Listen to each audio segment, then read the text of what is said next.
Hello दोस्तों, स्वागत है आपका स्टडी फॉर सिविल सर्विस के यूट्यूब प्लेटफॉर्म पर फिर से द ब्यूरोक्रेसी वाले चैनल में। और लास्ट लेक्चर में हमने डिस्कस किया था point number 8 Uttarakhand PCS mains को ध्यान में रखकर पेपर नंबर 2 का। तो आज आइए देख लेते हैं कि पॉइंट नंबर 8 में क्या क्या चीज़ें हैं जो हमें पता होनी चाहिए। Statutory, regulatory and various quasi judicial bodies अर्थात सांविधिक, विनियामक और विभिन्न अर्ध न्यायिक निकाय के संबंध में आपको पॉइंट नंबर 9 में पढ़ना होगा। ठीक, तो आइए पता लगा लेते हैं कि ये तीनों बॉडीज़ के फंक्शंस क्या हैं और इनमें फ़र्क क्या होता है।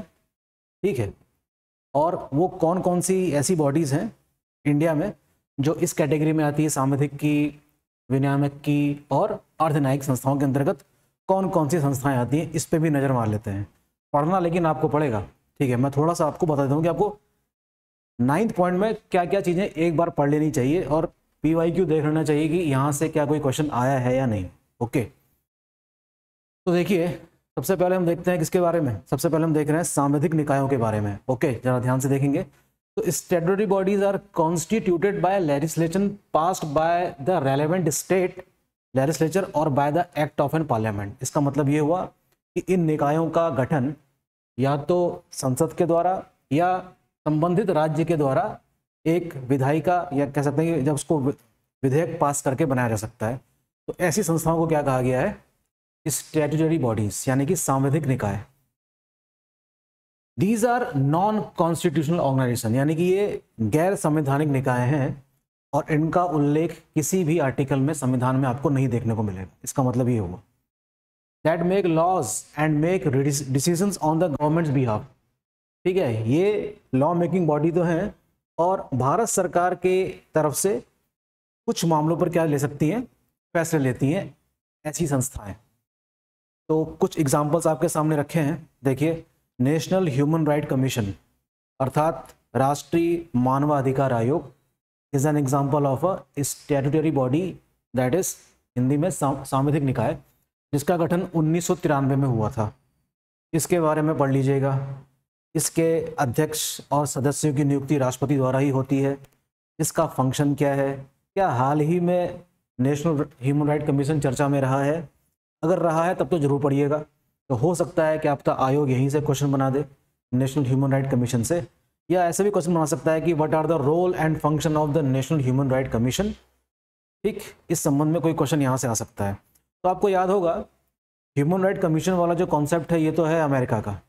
भारत में देख रहे हैं कि काफ़ी लेट, संविधान बनने के भी 43 साल बाद इसकी स्थापना होती है, 1993 में। ओके, आपको याद होगा 1993 में बॉम्बे ब्लास्ट हुआ था। ठीक, सीरियल बॉम्ब ब्लास्ट हुए थे, उसके बाद ये संस्था बनती है। ठीक है, तो क्या उस बॉम्बे ब्लास्ट का और इस संस्था के बनने का कोई कनेक्शन है? तो इसका पता लगाने की कोशिश कीजिए। और इस संबंध में ये मार्च में ब्लास्ट हुआ था, आपको याद होगा 1993 की बात है। तो ह्यूमन राइट कमीशन के साथ साथ स्टेट राइट कमीशन भी होता है, स्टेट ह्यूमन राइट कमीशन, यानी कि हर राज्य में भी अपना क्या है, मानवाधिकार आयोग है। ठीक है, तो इसके फंक्शन आप जरूर पढ़ लीजिएगा और इसको डिटेल में पढ़ने के लिए आप लोग हमारे कंटेंट को भी देख सकते हैं। फाइन। दूसरा एग्जाम्पल है, देखिए, securities and exchange board of India. Securities and exchange board of India, इसको हम कहते हैं सेबी। इस साल ये संस्था भी काफी चर्चा में रही है, अगर आपको याद हो तो। माधावीपुरी याद आ रहा है? ये करंट अफेयर का टॉपिक साबित हो सकता है इस बार के मेंस एग्जाम के लिए। ठीक है, सॉरी ये वाला सेबी वाला। ठीक है, तो इसके बारे में जरूर पढ़िएगा कि इसके क्या फंक्शंस हैं। स्थापना वैसे 1988 में हुई थी इसकी, लेकिन 1992 में इसको एक्ट के रूप में स्थापित किया गया था। Very important topic for this year. इस साल आने वाले एग्जाम में यहाँ से क्वेश्चन आने की संभावना है, तो प्लीज़ इसके फंक्शंस, इसका रोल और शेयर मार्केट के संबंध में, ठीक है, जो जो चीज़ें होती हैं वो इसी के द्वारा कंट्रोल होती हैं। तो इस साल ये वाला टॉपिक काफ़ी इंपॉर्टेंट रहेगा। इसी प्रकार देखते हैं एक और संस्था है, इसका नाम है national commission for protection of child right. इसकी स्थापना कब हुई थी? 2005 में। चाइल्ड राइट का मामला भी अक्सर चर्चा में किन्हीं वजहों से रहता ही है, तो इस पे भी एक नज़र देख लीजिएगा। क्या इसका काम है, किस प्रकार के बालकों के हितों की रक्षा ये आयोग करता है, ये आयोग करता है राष्ट्रीय स्तर का। यानी कि बात किसकी हो रही है, चाइल्ड राइट की, यानी कि बाल अधिकार की बात हो रही है। तो ये भी किसका एग्जाम्पल हुआ आपका, इस स्टैट्यूटरी बॉडी का, यानी कि सांविधिक निकाय का, काफी इंपॉर्टेंट है। Central vigilance commission 1964, Santhanam committee का नाम सुना होगा आपने। 1964 में उन्हीं की सिफारिश के आधार पर सतर्कता आयोग की स्थापना हुई थी, केंद्रीय सतर्कता आयोग 2005। इसी के साथ साथ आपको सीबीआई का भी नाम मिलेगा यहाँ पर, सेंट्रल ब्यूरो ऑफ इन्वेस्टिगेशन। इसको भी आप इस संस्था के रूप में जोड़ के देख सकते हैं। सीबीआई, उसकी स्थापना भी संथानम कमेटी के सिफारिशों के आधार पर हुई थी। काफ़ी पुरानी संस्था है, लेकिन संविधान में इसका कोई भी उल्लेख आर्टिकल के रूप में नहीं है। इनके अपने अपने फंक्शंस हैं, आप जानते ही हैं, ठीक है। एनफोर्समेंट डायरेक्टोरेट क्या चीज़ है, इसके बारे में भी पढ़ लीजिएगा। इस सरकार के कार्यकाल में एनफोर्समेंट डायरेक्टोरेट काफ़ी चर्चा में रहा है, तो क्या पता यहाँ से भी क्वेश्चंस एग्जाम में क्रिएट किए जा सकें। तो सेंट्रल विजिलेंस कमीशन का गठन, इसका फंक्शन क्या है, ठीक है, कौन इसकी नियुक्ति करता है, सतर्कता आयोग है ना। सीबीआई आप जानते ही हैं कि हाईएस्ट कह सकते हैं कि इंक्वायरी कमीशन है इंडिया का, सेंट्रल ब्यूरो ऑफ इन्वेस्टिगेशन, यानी कि इन्वेस्टिगेट करने की सबसे बड़ी संस्था है, ठीक है। तो ये रहे आपके कुछ एग्जाम्पल किसके, सांविधिक निकाय के, ठीक है। आगे देखते हैं।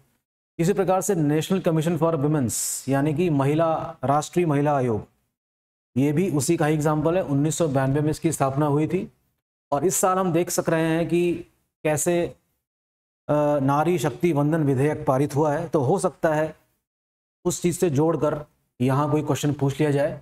उसका संबंध वैसे अलग चीज़ से है, लेकिन नेशनल कमीशन फॉर वुमेन भी एक इम्पॉर्टेंट टॉपिक होगा, इस पर भी एक नज़र मार लीजिएगा। कब इसका गठन हुआ था, इस समय अध्यक्ष कौन है, क्या इसके फंक्शंस हैं, वगैरह वगैरह, आप एक रीडिंग जरूर मारिएगा इसकी।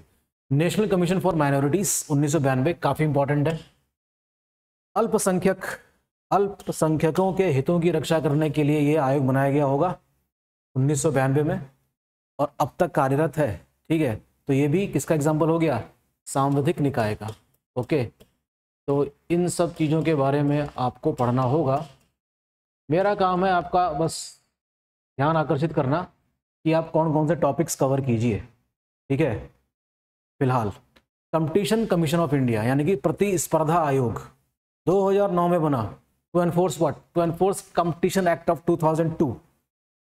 प्रतिस्पर्धा आयोग भी एक इम्पॉर्टेंट आयोग है। क्या इसके फंक्शंस हैं, मौजूदा सरकार में ये किस प्रकार से सक्रिय भूमिका निभा रहा है, इस प्रकार की चीज़ें भी आप इसमें पढ़ेंगे। इसके अलावा भी कई सारी और सांविधिक निकाय की संस्थाएं होंगी जिनके बारे में आप जरूर पढ़िएगा। देखिए एक और दिखाई दे रही है, नालसा का नाम सुना होगा आपने, national legal service authority, established in 1995 by NALSA act of 1987। याद होगा आपको, हमारे कई सारे ऐसे मामले हैं जो लंबित पड़े रहते हैं, उनके त्वरित निपटारे के लिए नालसा का गठन किया गया था 1987 में। और इसके जो पैट्रन इन चीफ होते हैं वो होते हैं सुप्रीम कोर्ट के चीफ जस्टिस, और जो सीनियर मोस्ट जज होते हैं वो होते हैं इसके एग्जीक्यूटिव चेयरपर्सन, ठीक है। नालसा, लोक अदालत का नाम सुना होगा आपने, फास्ट ट्रैक कोर्ट का नाम सुना होगा आपने। इन सब चीज़ों को भी आप इन संस्थाओं में शामिल कर सकते हैं, और इसका क्या फंक्शन है त्वरित न्याय करने में, उसको भी आप जरूर पढ़िएगा। तो ये भी एक इम्पॉर्टेंट टॉपिक होगा, अक्सर चर्चा में रहता है नालसा, ठीक है। दूसरी संस्था है हमारी 9वें टॉपिक में, उसका नाम है रेगुलेटरी बॉडी, यानी कि नियामक निकाय जो होते हैं, are government authority which are responsible for exercising autonomous dominion over some areas of human activity in a licensing and regulating capacity. Okay, अगर एग्जाम में क्वेश्चन यही आ गया कि what do you mean by the regulatory body, यानी कि नियामक निकायों से आपका क्या तात्पर्य है, तो ये डेफिनेशन काम कर जाएगी, ठीक है। Are those government authority which are responsible for exercising autonomous dominion over some areas of human activity in a licensing and regulating capacity. This is the perfect definition of regulatory bodies. अब इस नियामक निकाय के हमारे पास कई सारे example भी होने चाहिए। आइए देख लेते हैं कि क्या इसके एग्जाम्पल भी हैं। तो ये रहे हुए example, telecom regulatory authority of India is an example of what, regulatory body is an example of regulatory body. इसका आपने देखा होगा ट्राई करके लिखा रहता है, शॉर्ट फॉर्म TRAI। कब बना था? 1997 में। क्या करता है? टेलीकम्युनिकेशन जो हमारी जो संस्था है, पूरा जो सिस्टम है, उसके संबंध में जो भी इसमें नियम कानून बनते हैं, ये संस्था वो काम करती है। ठीक है, वेरी इंपॉर्टेंट अगेन। FSSAI लगभग खाने वाली जितनी भी चीज़ें हैं, चाहे वो चिप्स हो, चाहे जैम हो, चाहे मैगी हो, जो भी ईटेबल थिंग्स है, उन सब के रैपर में आपने ये FSSAI जरूर देखा होगा। इसके संबंध में भी क्वेश्चन आ सकता है एग्जाम में। जरा पता लगाइएगा कि क्या प्रीवियस ईयर्स में इन सभी टॉपिक्स से कोई क्वेश्चन आए हैं या नहीं आए हैं, तो कैसे आए हैं। फुल फॉर्म इसका food safety and standard authority of India, established in year 2006। What is the role and function of this? Fine. इसी तरीके से pension fund regulatory and development authority, इसका क्या काम है? नेशनल पेंशन स्कीम के बारे में भी पढ़िएगा हो सके तो।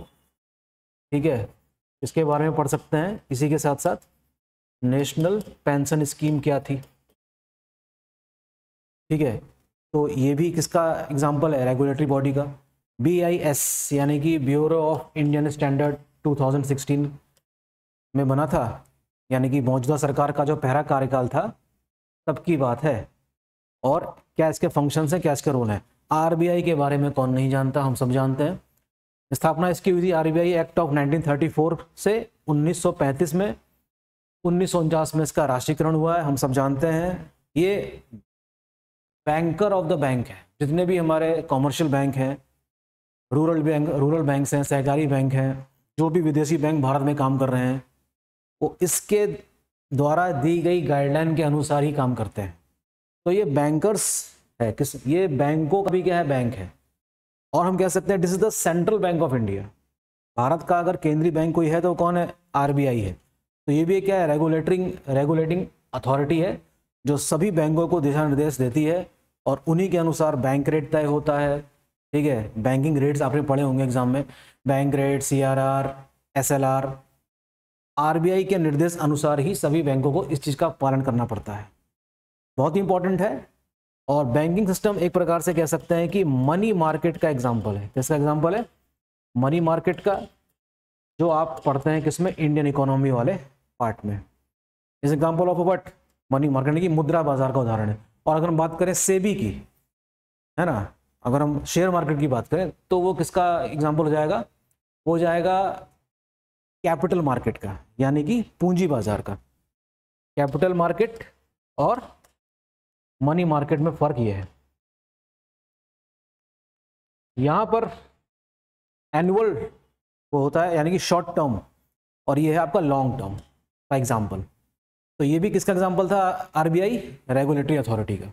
ठीक है, तो मैं उम्मीद कर रहा हूं कि आपको ये सारी चीज़ें समझ में आ रही होंगी। पढ़ना क्योंकि आपको ही है। ठीक है, तो इन सब के बारे में ज़रा 2-3 घंटे निकालिए आज इस लेक्चर को सुनते हुए, और प्लीज़ एक नज़र इन सब पे मारिए। ओके, आगे देखते हैं। आगे आ जाता है आपका एग्जाम्पल क्वासी जुडिशियल बॉडीज़ का, यानी कि अर्ध न्यायिक संस्थाओं के बारे में। पब्लिक एडमिनिस्ट्रेटिव एजेंसी है ये, that has powers and process similar to those of the court, यानी कि सुप्रीम कोर्ट, हाई कोर्ट के संबंध में आपने पढ़ाई है। जो शक्तियां उनको प्रदान है, लगभग हम देख सकते हैं कि इन संस्थाओं को भी वही शक्तियां प्रदान हैं, लेकिन इनके द्वारा दिए गए फैसलों को सुप्रीम कोर्ट या हाई कोर्ट में चुनौती दी जा सकती है। ठीक है, and is required to impartially establish the fact and draw conclusion from them to serve as the foundation for official action। यानी कि ये संस्थाएं भी अपने दायरे में रहकर कुछ फैसले सुना सकती हैं। ठीक है, लेकिन इनके द्वारा दिए गए फैसले सुप्रीम कोर्ट और हाई कोर्ट में चैलेंज किए जा सकते हैं। ठीक है, देखिए, नाम सुना होगा आपने नेशनल ग्रीन ट्रिब्यूनल का। नेशनल ग्रीन ट्रिब्यूनल क्यों बना था, क्या इसके फंक्शंस थे, क्यों चर्चा में रहा था, इत्यादि ये सारी बातें आपको पता ही होंगी। एनवायरमेंटल प्रोटेक्शन से रिलेशन है इस चीज़ का, काफ़ी इंपॉर्टेंट संस्था है। इसी प्रकार सेंट्रल इंफॉर्मेशन कमीशन, यानी कि केंद्रीय सूचना आयोग, आपने राइट टू इंफॉर्मेशन के बारे में पढ़ा ही होगा, हो सके तो ये भी पढ़ लीजिएगा। सेकंड पेपर वैसे भी पॉलिटी से रिलेटेड है, तो इसको पढ़े बगैर आपकी पढ़ाई पूरी नहीं मानी जाएगी। आरटीआई के साथ साथ सेंट्रल इंफॉर्मेशन कमीशन भी पढ़िएगा, क्या इसका रोल है, क्या इसके फंक्शंस हैं, तो ये भी एग्जाम के लिए काफ़ी इंपॉर्टेंट है। ठीक है, ठीक है ना, इंपॉर्टेंट है, प्लीज़ देख के जाइएगा। इसी प्रकार appellate tribunal for electricity that is established in 2003। ठीक है, एक और संस्था है quasi judicial customs excise service tax appellate tribunal, जिसका गठन बहुत पहले 1944 में हुआ था, और कस्टम एक्ट ऑफ 1962 क्या है, ये भी इसी से संबंधित है। तो ये सारे एग्जाम्पल थे किस चीज़ के, क्वासी जुडिशियल बॉडीज के। Okay, so this we have the topics we need to cover in the point number 9 of GS2 paper. ठीक है, GS का जो सेकंड पेपर है मेंस का, उसके में जो पॉइंट नंबर 9 है उसके संबंध में इन सब चीज़ के बारे में आपको पढ़ना होगा। तो थोड़ा टाइम टेकिंग है, लेकिन मुझे ऐसा लगता है कि रीडिंग करते हुए आपको चीज़ें समझ में आ जाएंगी। क्यों? क्योंकि पहले भी आपने इसको पढ़ा जरूर होगा। 50 वर्ड के क्वेश्चन का भी स्कोप है हमारे इस बार के एग्जाम में, तो हो सकता है डेफिनेशन ही आ जाए। What do you mean bye statutory body, what do you mean by regulatory body, with example, explain with example, ऐसे क्वेश्चन भी एग्जाम में आ सकते हैं। ठीक, तो ज़रूर ध्यान दीजिएगा इन सब चीज़ों के फैक्ट्स के बारे में, और क्या किसी वजह से ये संस्था हाल ही में चर्चा में रही है, जैसे कि सेबी खास तौर पे, इसको ज़रूर देखिएगा आप लोग। ठीक है, तो मिलते हैं नेक्स्ट लेक्चर में जल्दी। पढ़ाई करते रहिए, आंसर राइटिंग की प्रैक्टिस जारी रखिए।